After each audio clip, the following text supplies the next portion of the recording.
யா அல்லாஹ், சத்தியத்தை மக்களுக்கு சத்தியமாகும், அசத்தியத்தை மக்களுக்கு அசத்தியமாகும் காட்டிவிடு. اللهم صل على محمد وعلى ال محمد كما صليت على ابراهيم وعلى ال ابراهيم انك حميد مجيد. اللهم بارك على محمد وعلى ال محمد كما باركت على ابراهيم وعلى ال ابراهيم انك حميد مجيد.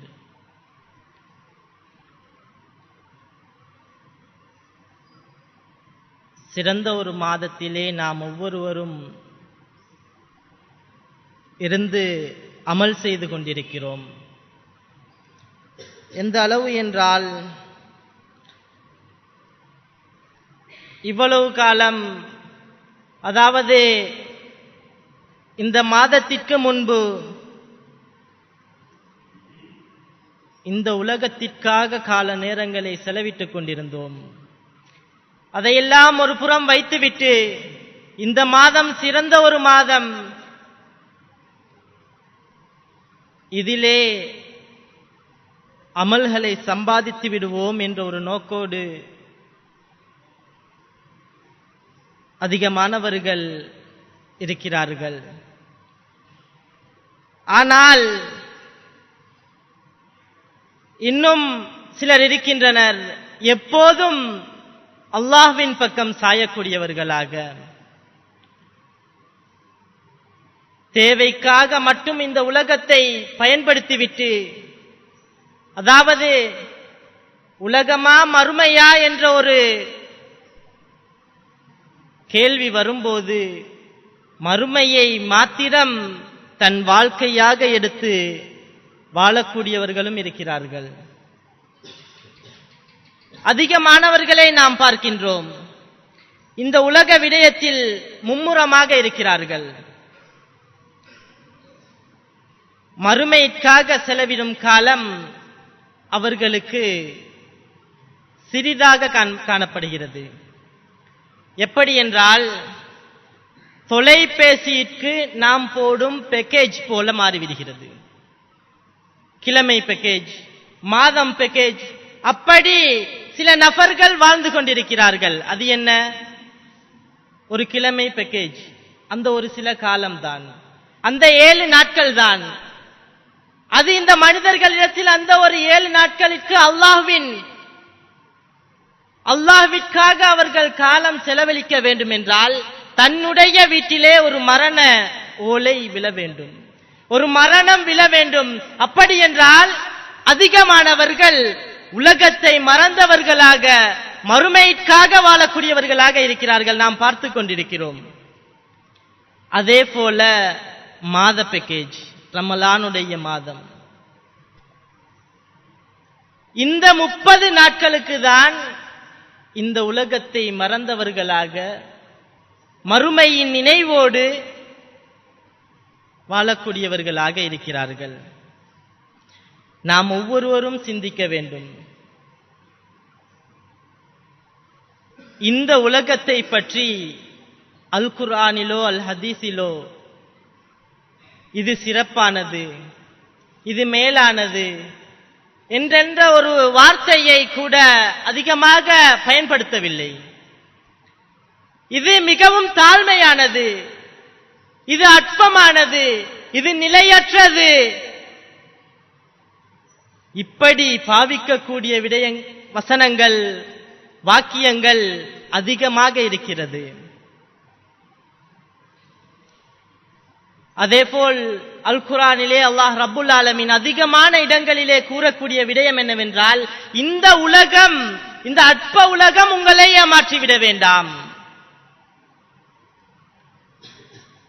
எனவே நாம் இந்த உலகத்திலே மூழ்கி கிடக்கிறோம் என்றால், அல்லாஹ்வை மறந்தவர்களாக இருக்கிறோம் என்றால் நாம் நஷ்டவாளிகளே. இவற்றையெல்லாம் ஒருபுறம் வைப்போம், மேலோட்டமாக ஒரு விடயத்தை பார்ப்போம். ஆதம் நபி ஸல்லல்லாஹு அலைஹி வஸல்லம் அவர்களை அந்த ரப்புல் ஆலமீன் படைத்தான். படைத்து அவர்களை உலாவரச் சொன்னது சுவனச்சோலையிலே. துன்பம் என்றால் என்னவென்று தெரியாத அந்த இன்பச் சோலையிலே நபி ஆதம் அலைஹிஸ்ஸலாம் அவர்களை வாழ வைத்தான். அங்கே வாழ்ந்து கொண்டிருந்தார்கள். அவர்களுக்கு கொடுத்த ஒரு விடயம், நீங்கள் இந்த மரத்தை நெருங்காதீர்கள். மேலோட்டமாக பார்க்கின்ற போது நாம் அவதானிக்கக்கூடியதாக இருக்கிறது. ஆதம் நபி அவர்களுக்கு அந்த ஒரு மரத்தை நெருங்க வேண்டாம் என்ற ஒரு கட்டளையை மாத்திரம் அந்த ரப்புல் ஆலமீன் அங்கே விதித்திருந்தான். அந்த இன்பச் சோலையிலே வாழ்ந்து கொண்டிருந்த அந்த ஆதம் நபி அலைஹிஸ்ஸலாம் அவர்களுக்கு விடுக்கப்பட்ட அந்த கட்டளையை மீறினார்கள். அங்கே அல்லாஹ்விற்கு மாறு செய்தார்கள். அதன் காரணமாக என்ன நடந்தது? இன்பச் சோலையிலே நீங்கள் வாழ்ந்து கொண்டிருந்தீர்கள், நான் இட்ட கட்டளையை நீங்கள் மீறினீர்கள், எனவே இந்த இன்பச் சோலையில் உங்களுக்கு இடமில்லை. உங்களுக்கு இந்த உலகத்திற்கு செல்லுங்கள். மேலோட்டமாக பார்க்கின்ற போது அவர்கள் செய்த தவறுக்கு தண்டனையாக கொடுக்கப்பட்ட இடம்தான் இந்த உலகமாக இருக்கிறது. எனவே நாம் எப்படி வாழ்கிறோம்? அதிகமான நேரத்தை இந்த உலகத்திலே செலவழித்துக் கொண்டு, இந்த உலக மாயையை நம்பிக்கொண்டு, இதுதான் நிரந்தரம் என்று வாழ்ந்து கொண்டிருக்கிறோம். அந்த விடயங்களை பார்க்கின்ற போது தண்டனையாக கொடுக்கப்பட்ட ஒரு விடயத்தை நாம் அனுபவித்துக் கொண்டு இங்கே நிரந்தரமாக இருக்க போவது போல வாழ்ந்து கொண்டிருக்கிறோம். எனவே நாம் ஒவ்வொருவரும் சிந்திக்க வேண்டும். இந்த உலக விடயங்கள் நிரந்தரமற்றவை, நாளை மறுமையே நிலையானது. நாம் இந்த மாதத்திலே இந்த உலகத்தை விட்டு ஒதுங்கியவர்களாக இருக்கிறோம். எனவே இப்போதே நாம் இந்த உலகத்தின் விடயங்களை, இந்த உலகம் அற்பமானது என்பதை தெரிந்து கொள்வோமேயானால், இந்த காலம் கடந்து செல்லும் போதும், இந்த மாதம் கடந்து செல்லும் போதும் நாம் அல்லாஹ்வின் பக்கம் சாயக்கூடியவர்களாகவே இருப்போம்.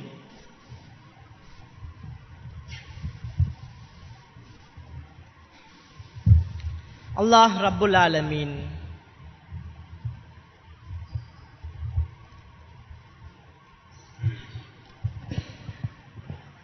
ஒன்பதாவது அத்தியாயத்தில் 38வது வசனத்திலே அல்லாஹ் கூறுகிறான், ஃபமா மத்தாஉல் ஹயாத்தித் துன்யா ஃபில் ஆகிரா இல்லா கலீலுன். மறுமையுடன் ஒப்பிடும்போது இந்த உலக வாழ்க்கை இருக்கிறதே, இந்த இன்பங்கள் மிக அற்பமானவையே தவிர வேறில்லை. அல்லாஹ் ரப்புல் ஆலமீன் இந்த உலகத்தை படைத்தான். அவனே இங்கே இருக்கக்கூடிய இன்ப துன்பங்களை படைத்தான். இங்கே இருக்கக்கூடிய கவர்ச்சிகள் அனைத்தையும் அவனே படைத்தான். நாம் மேலானது என்று நினைத்துக் கொண்டிருக்கக்கூடிய அனைத்தையும் அந்த ரப்புல் ஆலமீன் தான் படைத்தான். அந்த படைப்பாளனே கூறுகிறான், இந்த உலக இன்பங்கள் அற்பமானவை.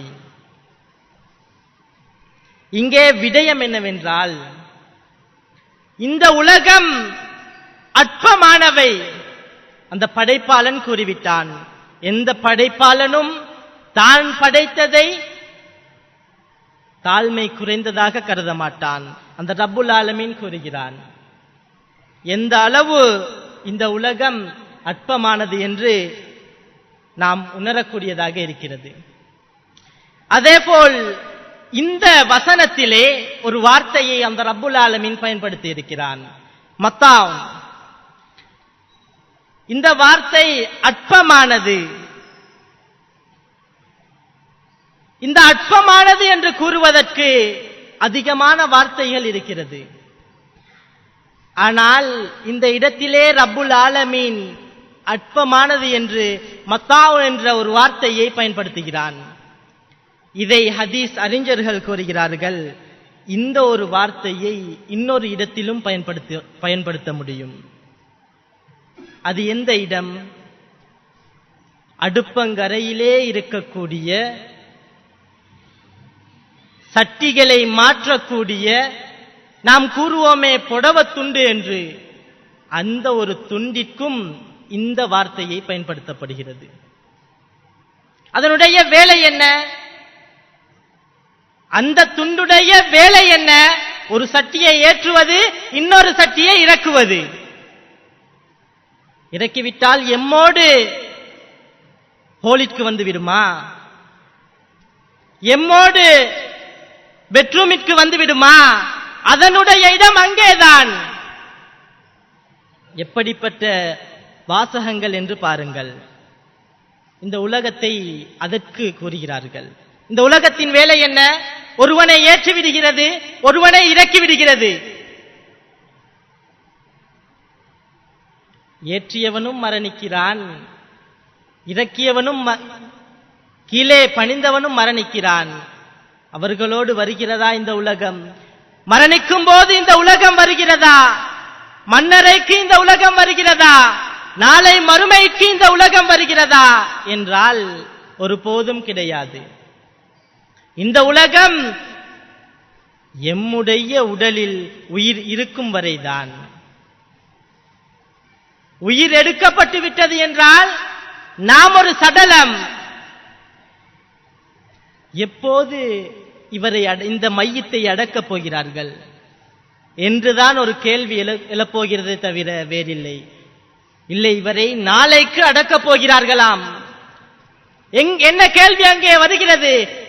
ஏன் சொந்தங்கள் ஏதும் தூரத்தில் இருக்கிறதா? எதற்காக பிற்படுத்துகிறார்கள்? இந்த உலகத்தில் எமக்கு நிரந்தரம் அல்ல. இந்த உலகத்திலே எம்மை வைக்கப் போவது அல்ல. எனவே ரப்புல் ஆலமீனுடைய வாசகத்தை பாருங்கள். மறுமையுடன் ஒப்பிடும்போது இந்த உலக வாழ்க்கை வெறும் அற்பமானது. அந்த அற்பம் எந்த அளவு என்றால் அடுப்பங்கரையில் இருக்கக்கூடிய துண்டை போன்றது. ஒருவரை ஏற்றிவிடும், இன்னொருவரை இறக்கிவிடும். இறக்கிவிட்டாலும் ஏற்றிவிட்டாலும் அது இருக்கப் போவது அந்த இடத்தில்தான், எம்மோடு வருவதில்லை. இந்த உலகமும் நாம் மரணித்ததன் பின்பு எம்மோடு வரப்போவது அல்ல, அது இங்கேதான் இருக்கப் போகிறது. நாம் தனியே தான் செல்லக்கூடியவர்களாக இருக்கிறோம். நபி ஸல்லல்லாஹு அலைஹி வஸல்லம் அவர்களும் அதே போல்தான் வாழ்ந்தார்கள். இந்த உலகத்தை மதிக்கக்கூடியவர்களாக இல்லை. இந்த உலகம் நிரந்தரம் அல்ல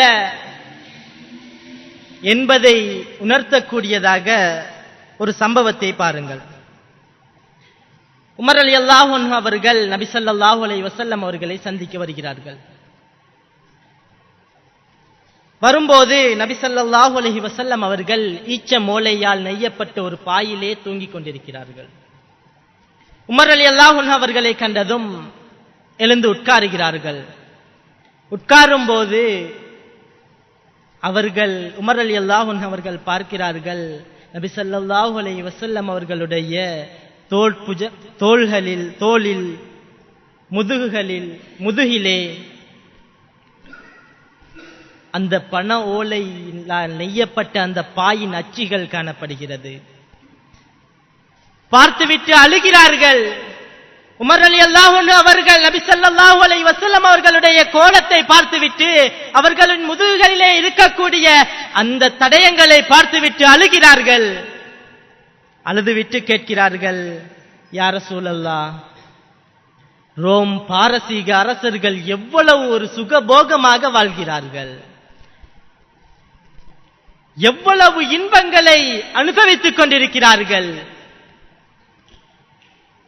பஞ்சு மெத்தைகளிலே அவர்கள் தூங்கிக் கொண்டிருக்கிறார்கள். நீங்களோ முன்பின் பாவங்கள் எல்லாம் மன்னிக்கப்பட்டவர்கள், ஈருலகத்திலும் சிறந்தவர். ஆனால் நீங்கள் இப்படி வாழ்கிறீர்களே, இவ்வளவு எளிமையாக வாழ்கிறீர்களே, நீங்கள் கூறுங்கள், நீங்கள் எனக்கு கட்டளையிடுங்கள், நாம் அபிசீனியாவிலிருந்து பஞ்சு மெத்தையை உங்களுக்காக தயார் செய்து தருகிறோம். நபி ஸல்லல்லாஹு அலைஹி வஸல்லம் என்ன கூறினார்கள்? அப்படியா, எனக்கும் படுத்து படுத்து சலித்து விட்டது, இந்த ஓலையிலே என்னால் படுக்க முடியவில்லை, சீக்கிரமாக தயாரித்து தாருங்கள் என்று கூறினார்களா? இந்த உலகத்தை அனுபவிக்க வேண்டும் என்ற ஒரு ஏக்கத்தோடு இருந்தார்களா? அவர்களுடைய வார்த்தையை பாருங்கள். மாலை வலி துன்யா, இந்த உலகத்திலே எனக்கு என்ன சம்பந்தம்? மா அனஃபி துன்யா இல்லா கராகிபின் இஸ்தலல்ல தஹ்த ஷஜரத்தின் சும்ம ராஹ ஃபதரகஹா. இந்த உலகத்தின் சம்பந்தம் பற்றி நபி ஸல்லல்லாஹு அலைஹி வஸல்லம் அவர்கள் தெரிவிக்கிறார்கள். என்ன சம்பந்தம்? ஒரு வழிப்போக்கனை போல இந்த உலகத்தில் நான் ஒரு வழிப்போக்கனை போலதான் வாழ்கிறேன். எப்படி? அவன் ஒரு நோக்கத்தோடு பிரயாணத்தை மேற்கொள்கிறான். செல்லும் வழியிலே களைப்பாக இருக்கிறது என்று ஒரு மரத்தின் அருகே அமர்கிறான், நிழல் பெறுகிறான், களைப்பை தீர்க்கிறான், பிறகு எழுந்து செல்கிறான். இதுதான் இந்த உலகம், இதுதான் இந்த உலக வாழ்க்கை. அதே போல்தான் நான் வாழ்ந்து கொண்டிருக்கிறேன். இதுதான் எனக்கும் இந்த உலகத்திற்கும் இருக்கும் சம்பந்தம் என்று நபி ஸல்லல்லாஹு அலைஹி வஸல்லம் அவர்கள் கூறுகிறார்கள். அது என்ன? அது மனிதன் பிறக்கிறான், அந்த வழிப்போக்கன் பிரயாணத்தை ஆரம்பிக்கிறான். அவனுடைய நோக்கம் ஒரு இடத்திற்கு செல்ல வேண்டும், மக்காவிலிருந்து மதீனாவிற்கு செல்ல வேண்டும் என்ற ஒரு நோக்கோடு மக்காவிலிருந்து புறப்படுகிறான். செல்லும் வழியிலே, அதாவது அந்த மதீனாவானது நாளை மறுமையிலே இருக்கக்கூடிய சுவனம், நாம் ஒவ்வொருவரும் தெரிந்து கொள்ள வேண்டும். எப்படி ஒரு மனிதன் பிறக்கிறான், அந்த வழிப்போக்கன் பயணத்தை ஆரம்பிக்கிறான், அவன் செல்லும் இடம் மதீனா, அது அந்த நாளை மறுமை நாளிலே கிடைக்கவிருக்கும் அந்த சுவனம். அதை அடைய வேண்டும் ஒரு நோக்கோடுதான் அவனுடைய அந்த பிரயாணம் மக்காவிலிருந்து தொடர்கிறது. ஒரு மனிதன் பிறக்கும் போது அவனுக்கு இருக்கக்கூடிய நோக்கம், அவன் செல்லும் வழியிலே நிழல் ஆடுகிறானே, சில நேரம் களைப்பை தீர்ப்பதற்காக மரத்தின் நிழலிலே இருக்கிறானே, அதுதான் இந்த உலகம், அதுதான் இந்த உலகம். அப்படி வாழ்ந்துவிட்டு செல்ல வேண்டும். அது எப்படி? அந்த வழிப்போக்கன் மதீனாவை செல்ல வேண்டும் என்ற ஒரு நோக்கோடு அவன் பிரயாணத்தை ஆரம்பித்திருக்கிறான். ஆனால் அந்த மரத்தின் கீழ் இருக்கும்போது அவனுக்கு மிகவும் சிறப்பானதாக இருக்கிறது, களைப்பை தீர்க்கக்கூடியதாக அதன் நிழல் இருக்கிறது, அது நன்றாக இருக்கிறது என்று அங்கே அவன் இருந்து விட்டான் என்றால், அல்லது அங்கே ஒரு வீடை அமைத்து அங்கே குடி அமர்ந்து விட்டான் என்றால், அங்கே அவனுடைய காலத்தை கழிக்கிறான் என்றால், அவன் எந்த நோக்கத்திற்காக வந்தான், எதை அடைய வேண்டும் என்று வந்த அந்த நோக்கம் நிறைவேறுமா? அந்த மதீனாவிற்கு சென்றடைவானா? அதே போல்தான் மனிதனும் வாழ்கிறான், பிறக்கிறான், பிறந்து இந்த உலக இன்பங்களை பார்க்கிறான், இங்கே நடக்கக்கூடிய விடயங்களை பார்க்கிறான். பார்த்துவிட்டு இந்த இன்பங்களை அடைய வேண்டும் என்ற ஒரு நோக்கோடு அதிகமாக அல்லாஹ்வின் பக்கம் சாயாமல் இந்த உலகத்தின் பக்கம் சாய்ந்து அவன் துர்பாக்கியசாலியாக மாறிவிடுகிறான். அவனுடைய நோக்கான அந்த சுவனத்தை அடையாமலே இந்த உலகத்தை அடைந்தவனாகவே மரணித்து விடுகிறான்.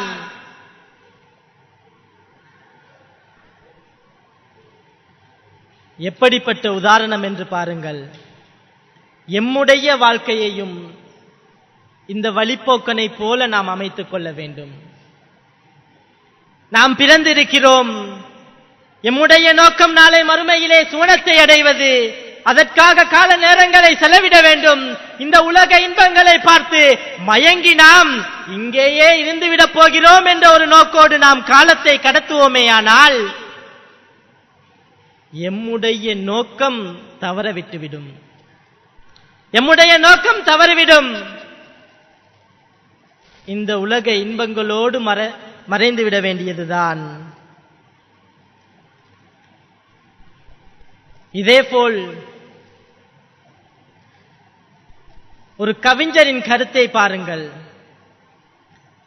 அவர் கூறுகிறார்,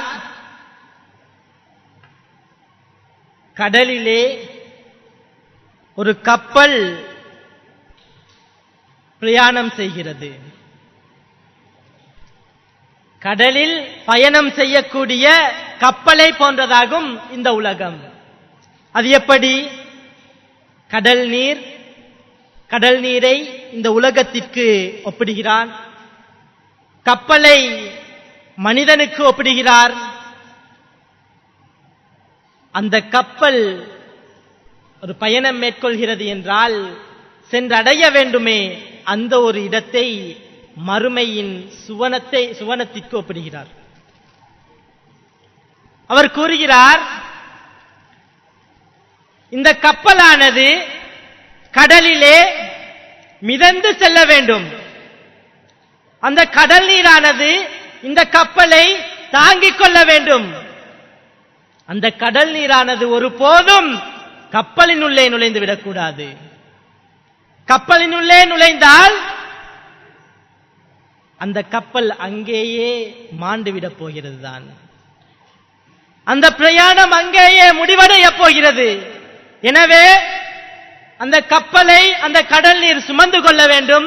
அந்த கப்பலானது அந்த கடல் நீர் மேலால் மிதக்க வேண்டும். அப்படி சென்றால்தான் அது செல்லும் இடத்தை சென்றடையும். அதேபோல் மனிதன் இந்த உலகத்திலே பிரயாணம் செய்கிறான். இந்த உலகத்திலே மேலாக சென்று கொண்டிருக்கிறான். இந்த உலகத்தை வெளியிலே அனுபவித்துக் கொண்டிருக்கிறான். தேவைக்காக மட்டும் அல்லாஹுவா அல்லது இந்த உலகமா, மறுமையா அல்லது இந்த உலகமா என்று வரும்போது மறுமையை அவன் தெரிவு செய்து அவன் வாழ்ந்து கொண்டிருக்கிறானால் அவன் வெற்றி பெற்று விடுவான். இந்த உலகம் இந்த மனிதனின் உள்ளத்திற்குள் நுழைந்து விட்டது என்றால் கப்பலின் உள்ளே அந்த கடல் நீர் நுழைந்து அந்த கப்பலை கவிழ்க்கிறதே, அதேபோல் ஒரு மனிதன் தன்னுடைய உள்ளத்தின் உள்ளே இந்த உலகத்தை வைத்து இந்த உலக இன்பங்களை அடைய வேண்டும் ஒரு நோக்கோடு அந்த ஒரு எண்ணத்தை உள்ளத்தில் வைத்து வாழ்ந்தால் அவனுடைய வாழ்க்கையும் இந்த உலகத்தோடு சரிந்துவிடக்கூடியதாக இருக்கும். அவன் எந்த நோக்கோடு பயணிக்கிறானோ அந்த நோக்கத்தை அடைந்து விட முடியாது. எம் அனைவரினதும் நோக்கம் அந்த நாளை மறுமை நாளிலே சுவனத்தை அடைய வேண்டும் என்ற ஒரே ஒரு நோக்கம்தான். அந்த நோக்கோடு வாழ்ந்து நாளை மறுமை நாளிலே அந்த சுவனத்தை அடைந்து கொள்ள வேண்டும். இந்த உலக இன்பங்களை கண்டு மயங்கி விடாமல் உலகமா மறுமையா என்ற ஒரு கேள்வி வரும்போது பாதையிலே செல்கிறோம், பள்ளியிலே உபதேசம் நடக்கிறது, அல்லாஹ்வின் பாடத்தை கற்றுக் கொடுத்துக் கொண்டிருக்கிறார்கள். நாம் ஒரு உலக தேவைக்காக செல்கிறோம். இங்கே கேள்வி எழுகிறது, உலக தேவையை முடிப்பதா அல்லாஹ்விற்காக நேரத்தை செலவிடுவதா? அவன் அல்லாஹ்விற்காக நேரத்தை செலவிட்டு இந்த உபதேசத்திலே கலந்து கொண்டால் அதனுடைய சிறப்பை அவன் அடைந்து கொள்வான்.